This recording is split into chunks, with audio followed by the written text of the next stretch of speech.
حضور نے ارشاد فرمایا، طویل حدیث ہے، بخاری اور دیگر کتب حدیث کے دامن میں موجود ہے کہ حضور نے فرمایا 7 اشخاص ایسے ہیں جب کوئی سایہ نہیں ہوگا، کڑکتی دھوپ ہوگی، حشر کا دن اور اس کی سختیوں کا ذکر موجود ہے۔ آج زمین میں قوت جاذبہ ہے، ہر شے کو جذب کر لیتی ہے، حرارت کو بھی اپنے اندر جذب کرتی ہے، لیکن قیامت کے دن اس زمین میں قوت جاذبہ نہیں رہے گی، یہ تانبے کی ہو جائے گی، یہ حرارت اگلے گی۔ آج سورج بہت دور ہے، پھر قریب ترین آ جائے گا، آج اس کا رخ الٹا ہے، پھر سیدھا ہو جائے گا۔ لوگ پسینے میں شرابور ہوں گے اپنے اپنے اعمال کے مطابق، کچھ ٹخنوں تک، کچھ گھٹنوں تک، کچھ کمر تک، کوئی سینے تک، کئیوں کو اس کی لگام دی جائے گی۔ اور ابن رجب حنبلی نے لکھا ہے کہ وہ پسینہ اتنا بدبودار اور متعفن ہوگا کہ اگر اس کا ایک قطرہ اب دنیا پہ ڈال دیا جائے تو اس کے تعفن سے انسان تو انسان رہے، جانوروں کے دماغ بھی پھٹ جائیں، اور اتنا گرم ہوگا کہ اگر اس کا ایک قطرہ اب پہاڑ پہ ڈال دیا جائے تو اس کی حدت سے، گرمی سے پہاڑ پگھل جائے۔ اس پسینے میں لوگ اپنے گناہوں کے مطابق مبتلا ہوں گے، کوئی ٹخنوں تک، کوئی کمر تک، کسی کو لگام دی ہوئی ہوگی، اور وہ بڑا سخت دن ہوگا۔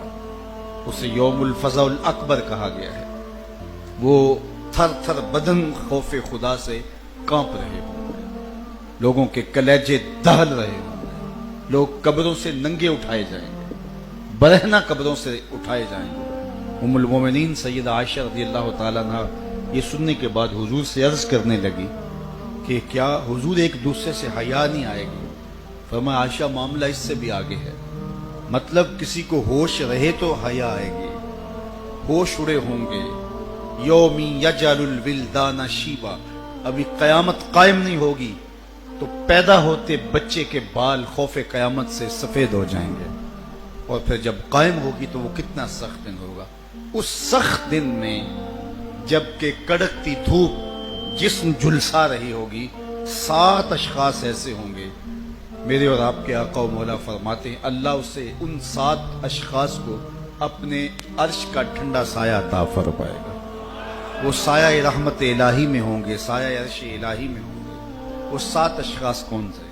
حدیث بہت طویل ہے، تو تیسرا شخص بیان فرمایا وَرَجُلٌ قَلْبُهُ مُعَلَّقٌ بِالْمَسَاجِدِ، وہ شخص جس کا دل مسجد کے ساتھ لٹکا رہتا ہے۔ یہ خوش نصیب شخص ہے کہ جس کی زندگی مسجد سے وابستہ ہے، مسجد کی تعمیر کرنا، مسجد کی تزئین کرنا، مسجد کی طہارت صفائی کا خیال رکھنا، مسجد کی حاضری کا التزام کرنا، مسجد کی ضروریات فراہم کرنا، اس کی زندگی کا منشا مسجد سے متعلق ہے، اور وہ مسجد سے جڑا ہوا ہے۔ وہ کہیں بھی رہتا ہو اس کا دل مسجد کے ساتھ لگا ہوتا ہے۔ میرے حضور نے ارشاد فرمایا جب قیامت کے دن کوئی سایہ نہیں ہوگا وہ رحمت الہی کے سائے تلے ہوگا۔ جب لوگ کڑکتی دھوپ میں جھلس رہے ہوں گے وہ عرش الہی کی ٹھنڈی چھاؤں میں ہوں۔ خوش نصیب میں وہ لوگ جن کا دل مسجدوں کے ساتھ جڑ جاتا ہے، مسجدوں کے ساتھ جو وابستگی قائم کر لیتے ہیں۔ مسجد نبوی میں ایک حبشیہ خاتون تھی جو مسجد کی صفائی کیا کرتی تھی۔ کسی زمانے میں آپ نے بھی دیکھا ہو کہ جب صبح کو بچے پڑھ کے مسجدوں سے باہر چلے جاتے تھے تو بوڑھی عورتیں آ کے مسجدوں کی صفائی کر دیا کرتی تھیں۔ اب تو وہ کلچر دم توڑ گیا ہے، شاید آپ کے دیہاتوں میں ہوں، لیکن پہلے تو شہروں میں بھی ایسا ہوتا تھا، لیکن اب شاید دیہاتوں میں بھی نہ رہا ہو۔ تو بوڑھی خواتین آ کے صبح کے ٹائم مسجدوں کی صفائی کر دیا کرتی تھی، عصر کے بعد صفائی کر دیا کرتی تھی۔ تو وہ حبشیہ خاتون بھی یہ وظیفہ کرتی کہ مسجد نبوی کی صفائی کا التزام کرتی۔ ایک دن میرے اور آپ کے آقا و مولا نے فرمایا کہ کتنے دن ہو گئے میں اس خاتون کو نہیں دیکھ رہا۔ تو صحابہ نے عرض کی یا رسول اللہ ہمارے ماں باپ آپ پہ قربان ہوں، وہ تو انتقال کر گئی۔ فرمایا تم نے مجھے اس کے جنازے کا نہیں بتایا۔ عرض کی وہ ایک عام سی خاتون تھی اور آپ کے مبارک کندھوں پہ کار نبوت کی اہم ذمہ داریاں ہیں، کبھی وفود سے ملاقات ہو رہی ہے، کبھی جنگوں کے لیے مجاہدین تیار ہو رہے ہیں، کبھی لوگوں کو حکام دین سکھائے جا رہے ہیں، کبھی اللہ کی مخلوق کی ہدایت کے لیے ان کو مسائل شرعیہ سے آگاہ کیا جا رہا ہے، تو آپ کی تو فضول تر ذمہ داریاں ہیں جو آپ کے مبارک کندھوں پہ ہیں، تو ہم نے مناسب نہیں سمجھا کہ ایک عام سی عورت کے جنازے کے لیے آپ کو تکلیف دی جائے، تو ہم نے اس کی تدفین کر دی، جنازہ بھی پڑھا، اس کی تدفین بھی کر دی۔ تو میرے اور آپ کے آقا و مولا نے صحابہ سے مخاطب ہو کے کہا کہ تم نے اس کو عام سمجھا تھا جو اللہ کے گھر کی صفائی کیا کرتی تھی؟